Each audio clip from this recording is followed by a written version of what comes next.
குழந்தைகளை குறிவைக்கும் சண்டிபுரா வைரஸால் குஜராத்தில் சிறார்கள் உயிரிழப்பு அதிகரித்துள்ள நிலையில் தமிழகத்தையும் இந்த வைரஸ் அச்சுறுத்தியுள்ளது. அது குறித்து விரிவாக பார்க்கலாம்.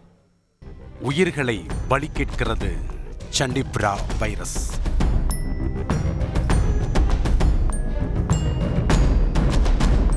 மணல் ஈக்களால் பரவும் இந்த சண்டிபுரா வைரஸ் தொற்று ஏற்பட்டால் 24 முதல் 48 மணி நேரம் வரைதான் காலக்கெடு.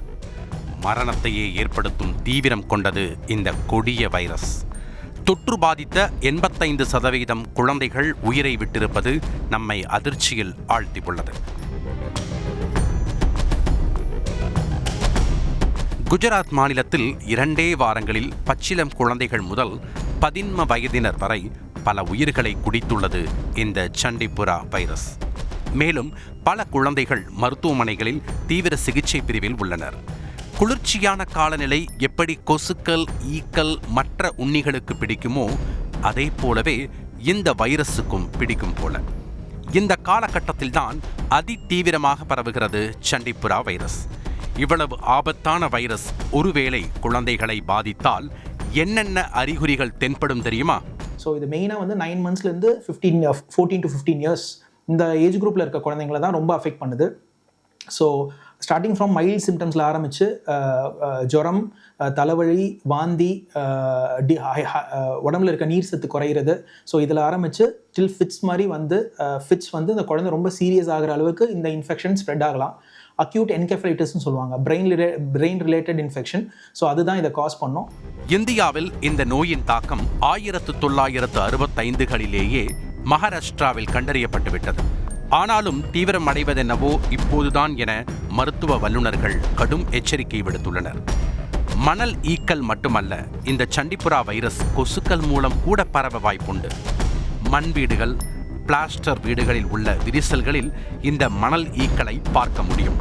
வீடுகளை சுத்தம் செய்யாவிட்டால் அல்லது இருட்டான குறைந்த வெளிச்சமுள்ள பகுதிகளில் இந்த ஈக்கள் அதிகம் இனப்பெருக்கம் செய்வதால் பாதிப்புகள் எளிதில் ஏற்படக்கூடும். காய்ச்சல், வயிற்றுப்போக்கு, வாந்தி, வலிப்பு, தூக்கமின்மை, உணர்வற்ற நிலை, தோளில் புள்ளிகள் இருந்தால் குழந்தைகளை உடனே மருத்துவரிடம் காண்பிக்க வேண்டும். இந்த பாதிப்பு ஏற்படாமல் இருக்க என்னென்ன செய்ய வேண்டும் தெரியுமா?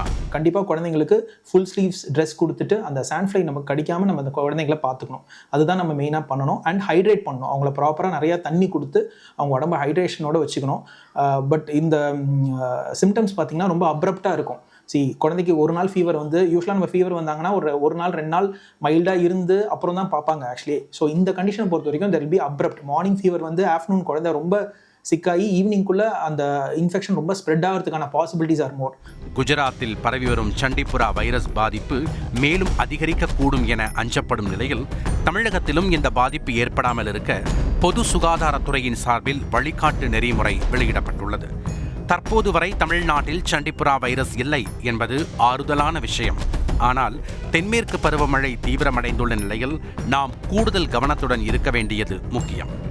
24 மணி நேரம் முதல் 72 மணி நேரம் வரை தொடர்ச்சியாக அறிகுறிகள் இருப்பின் பரிசோதனை செய்து எந்த வகை வைரஸ் பாதிப்பு என்பதை கண்டறிய வேண்டும் எனவும், சந்தேகிக்கப்படும் நோயாளியின் மாதிரியை உடனடியாக ஆய்வகத்திற்கு அனுப்ப வேண்டும் எனவும், தொடர்ந்து தரவுகளை பொது சுகாதாரத்துறைக்கு தெரியப்படுத்த வேண்டும் என்றும் அனைத்து மாவட்ட சுகாதார அதிகாரிகளுக்கும் தமிழக சுகாதாரத்துறை சார்பில் உத்தரவிடப்பட்டுள்ளது.